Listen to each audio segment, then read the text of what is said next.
యెషయా 26:9, నీ తీర్పులు లోకములకు రాగా లోక నివాసులు నీతిని నేర్చుకుంటారు. లోక నివాసులు నీతిని నేర్చుకుంటారు.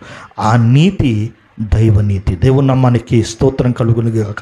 ఈ నీతి గలవారమై మనం ప్రభు ఎదుట నిలబడాలి. దేవుడు ఇదే చూస్తాడు, ఈ నీతి ఉందా లేదా. దైవనీతి, ఈ లోకపు నీతి కాదు, ఈ మనుషుల నీతి కాదు, దైవనీతి. ఈనాడు చాలామంది స్వనీతి పరులుగా సాతానుడు అది కూడా చేస్తాడు. దైవనీతి పక్కనే మనుషుల స్వనీతి.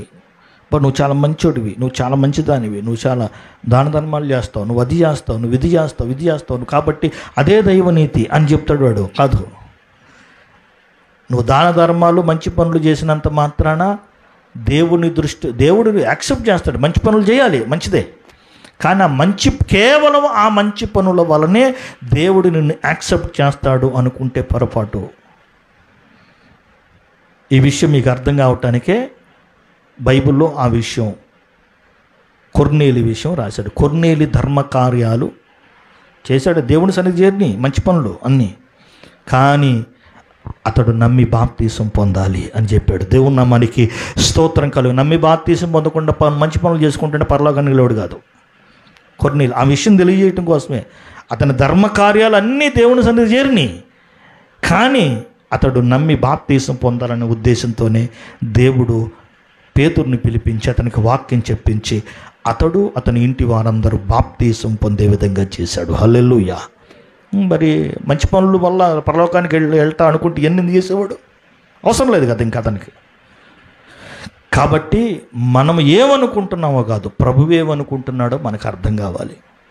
దేవుడు ఎందుకు ఈ లోకంలోనికి శిక్షలు తెప్పిస్తున్నాడు? శిక్షే, మళ్ళీ చెప్తున్నాను, ఈ లోకము మీదకి శిక్షలు వచ్చినాయి.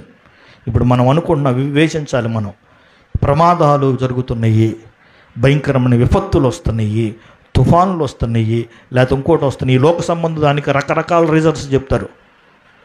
అడవులు నరికేస్తున్నారు, అందుకనే వేడి పెరిగిపోయింది, లేకపోతే ఇంకోటి, అది రీజనే. వాళ్ళకి అంతవరకు ఆగిపోతారు వాళ్ళు.